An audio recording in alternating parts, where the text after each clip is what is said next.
Welcome on platform learn ahead academy. So friends, आज आप सबकी पॉलिटी की लास्ट क्लास होगी और आज की क्लास में हम डिस्कस करेंगे जिला प्रशासन। आई होप आप सबने हमारी पुरानी क्लासेस को देखा होगा, लाइक एंड शेयर जरूर किया होगा और इस क्लास को भी आप लाइक एंड शेयर करिए। तो चलिए हम आज की अपनी क्लास शुरू करते हैं। आज की क्लास का हमारा टॉपिक रहेगा जिला प्रशासन।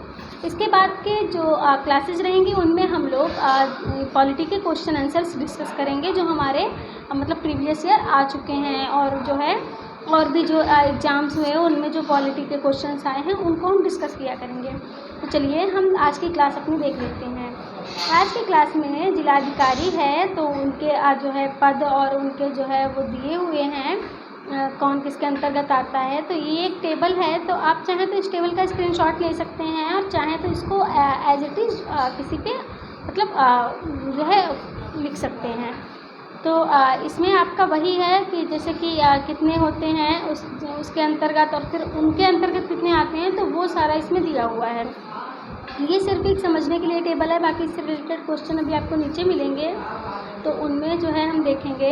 जैसे देख लीजिए आप इधर, ये है वरिष्ठ पुलिस अधीक्षक, फिर उसके बाद नगर मजिस्ट्रेट है, अपर जिला है, फिर उसके बाद में जिला अधीक्षक है, फिर उसके बाद में जो है इधर कार्यालयाध्यक्ष है, तो उनके अंतर्गत कौन कौन से आते हैं। फिर उसके बाद में इधर है कि वरिष्ठ पुलिस अधीक्षक, इसके अंतर्गत कौन कौन से आते हैं।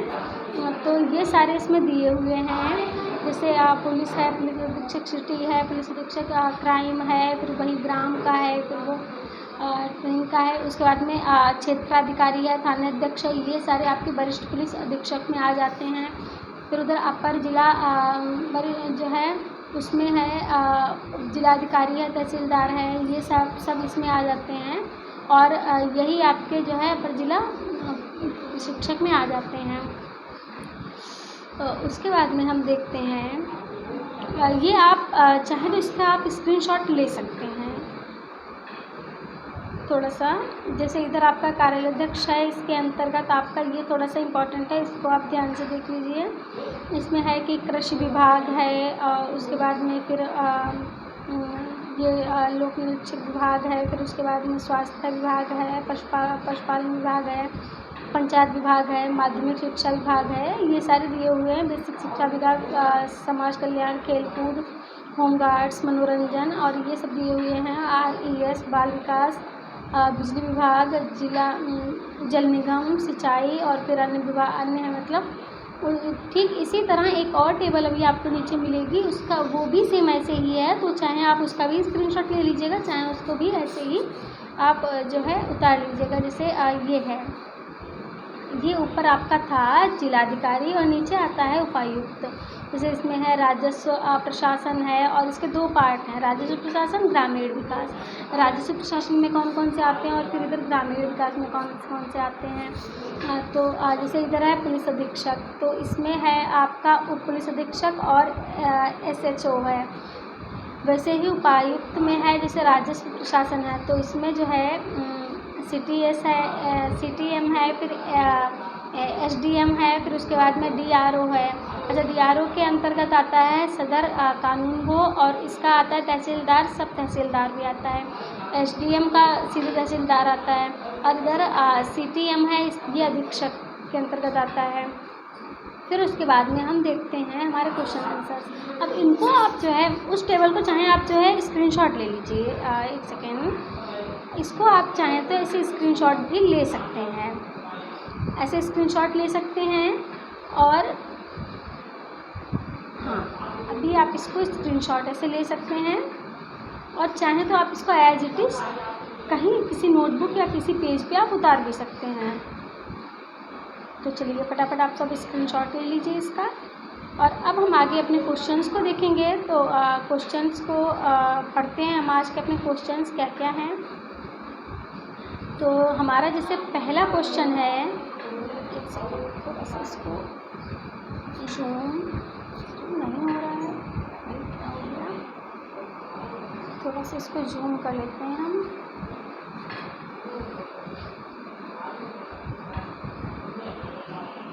लग रहा है कुछ तो प्रॉब्लम है।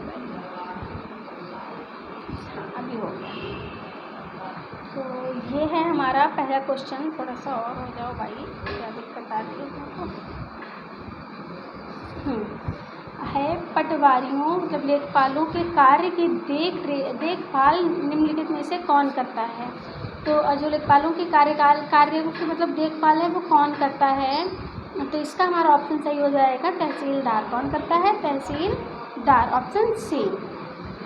तो इसमें है ज़मीन को नापना और उसका रिकॉर्ड रखना पटवारी का मुख्य कार्य होता है। पटवारी किसानों की भूमि पर भी इकट्ठा करता है, सरकार को उगने वाली फसलों के बारे में जानकारी देता है। पटवारियों के कार्य की देखभाल के लिए उपजिलाधिकारी होता है और उसके अधीन तहसीलदार होते हैं। तहसीलदार के दफ्तर में ज़मीन से जुड़े मामले सुने जाते हैं। मुझे एक्चुअली बहुत तेज़ हुआ है, तो जो है उस वजह से थोड़ा बोलने में दिक्कत हो रही है। मेरी जो है वो मतलब काफ़ी दिक्कत कर रहा है, यहाँ पे है तो वो बोलने से जो है थोड़ी दिक्कत हो रही है। चलिए हम अपनी आगे की क्लास देखते हैं। तो ये है कि भू अभिलेखन रिकॉर्ड के रखरखाव के लिए कौन जिम्मेदार होता है। जो भू अभिलेखन होता है उसके लिए कौन जिम्मेदार होता है? पटवारी। भी ऊपर पढ़ा ना हमने कि कौन करता है देखभाल, तो वो जो है उसमें तो जिला तहसीलदार करता है और किसके जो है मतलब पटवारी के कार्यों की जो है देखभाल करता है। और यहाँ पे क्या है? भू अभिलेखन मतलब उनके रिकॉर्ड, तो ऊपर क्या था? कौन रिकॉर्ड रखता है? तय पटवारी। तो अभी हम देख लेते हैं, अब वही इसमें बात कही गई है कि उस मतलब भू अभिलेखन रिकॉर्ड को रखरखाव जिम्मेदारी पटवारी के पास होती है। उसके बाद हम क्वेश्चन देखते हैं, क्वेश्चन नंबर 3। तो क्वेश्चन नंबर 3 कहता है हमारा, क्या दिक्कत है? क्वेश्चन नंबर 3 कहता है कोई व्यक्ति जिला जज के न्यायालय द्वारा दिए गए फैसले से असंतुष्ट हुआ है, जो अपील प्रणाली के अनुसार वह निम्नलिखित न्यायालयों में से किसमें अपील कर सकता है। तो इसका हमारा ऑप्शन नंबर सही हो जाएगा उच्च न्यायालय। किसमें कर सकता है? उच्च न्यायालय में। किसमें? उच्च न्यायालय में। जैसे ये है, यदि कोई जिला जज के न्यायालय द्वारा दिए गए फैसले से असंतुष्ट है तो अपील प्रणाली के अनुसार उच्च न्यायालय में अपील कर सकता है। भारतीय संविधान अनुसार उच्च न्यायालय द्वारा राज्य न्यायपालिका का सर्वोच्च न्यायालय है। संविधान के अनुच्छेद 214 के अनुसार प्रत्येक राज्य के लिए एक पृथक उच्च न्यायालय होगा। उच्च न्यायालय निम्न न्यायालयों के निर्णयों के विरुद्ध उन दीवानी मुकदमों में अपील सुन सकता है जिनमें 5,000 या इससे अधिक रकम या इतने मूल्यों की संपत्ति का मामला हो। उच्च न्यायालय निम्न न्यायालयों के निर्णय के विरुद्ध ऐसे फौजदारी मुकदमों की अपील सुन सकता है जिसमें निम्न न्यायालयों में अपराधी को 4 वर्ष अथवा इससे अधिक समय के लिए सज़ा दी गई हो। आज थोड़ी सी बोलने में बहुत दिक्कत हो रही है, तो थोड़ा सा जो है। चलिए अब हम देखते हैं क्वेश्चन नंबर 4। तो इसमें कहता है जिला प्रशासन का मुखिया होता है। तो जिला प्रशासन का मुखिया कौन होता है? वो होता है डीएम। जिला प्रशासन का मुखिया कौन होता है? डीएम। और आगे हम देखते हैं क्वेश्चन नंबर 5। ये है जिलाधिकारी होता है। जिलाधिकारी कौन होता है? भारतीय प्रशासनिक अधिकारी IAS जो होता है वो जिलाधिकारी कहा जाता है। और उसी के अंतर्गत जो हमने स्टार्टिंग में वो दिखाया था आपको टेबल, उसी के अंतर्गत वो सारे जो उसके नीचे थे वो सब किसके अंतर्गत आते थे? जिलाधिकारी के अंतर्गत आते थे। तो जिलाधिकारी जो है उन सबके कार्यकाल को जो है देख सकता है और सब जो है उसके पास उन सबकी जिम्मेदारी होती है।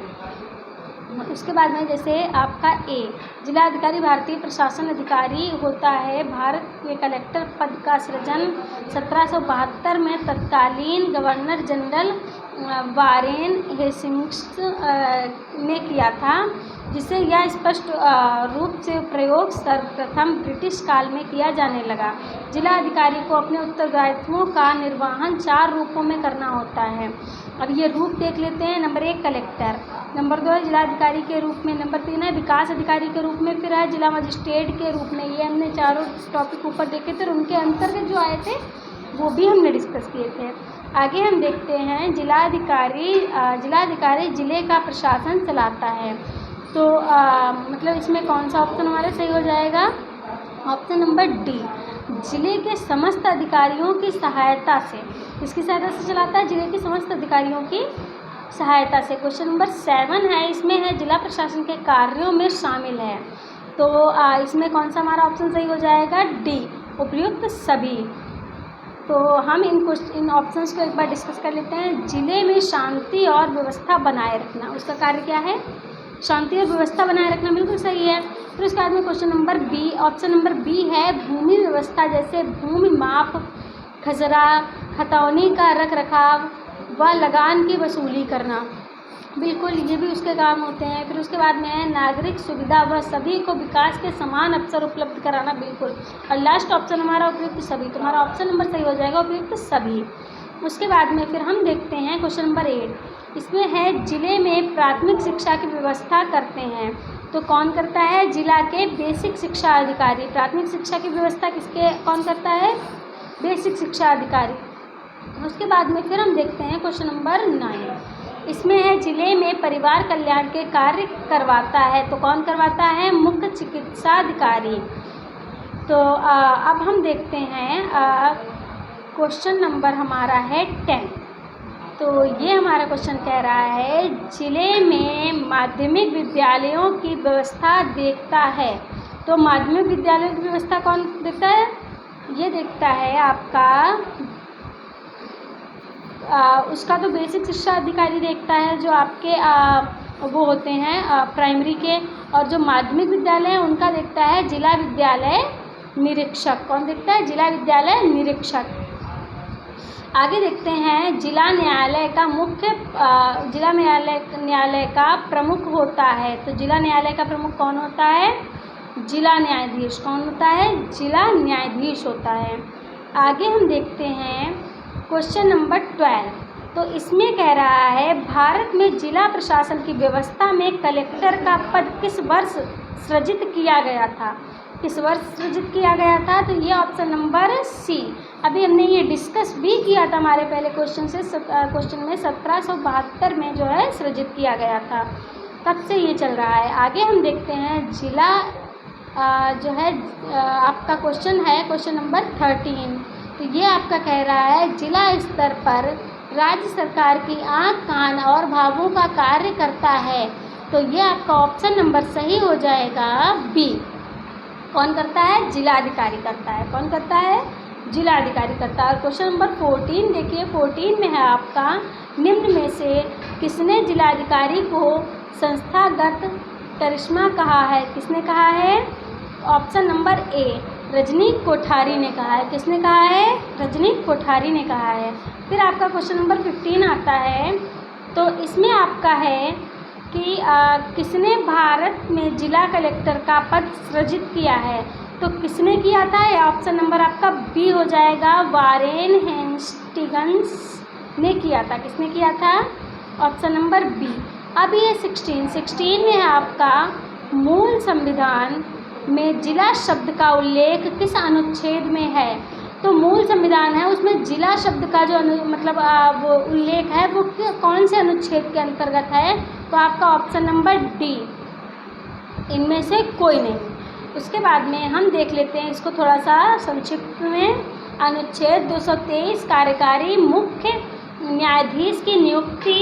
उसके बाद में ये है कि अनुच्छेद 233 जिला न्यायाधीशों की नियुक्ति। फिर उसके बाद में अनुच्छेद 245 संसद द्वारा राज्यों के विधान मंडलों द्वारा बनाई गई विधियों का विस्तार। तो इसीलिए इसमें है इनमें से कोई नहीं।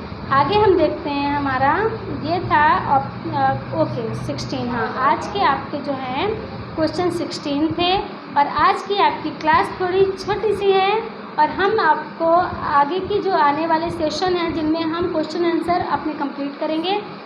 आज आपकी पॉलिटी की क्लास कंप्लीट हो चुकी है। आप चाहें तो एक बार फिर से रिवाइज कर सकते हैं, स्टार्टिंग से लेकर और आज तक की क्लासेस को रिवाइज कर सकते हैं। और अब हमारे पास टाइम है तो सिर्फ़ और सिर्फ प्रैक्टिस का, और हम डेली जो है पॉलिटी के क्वेश्चंस की प्रैक्टिस करेंगे।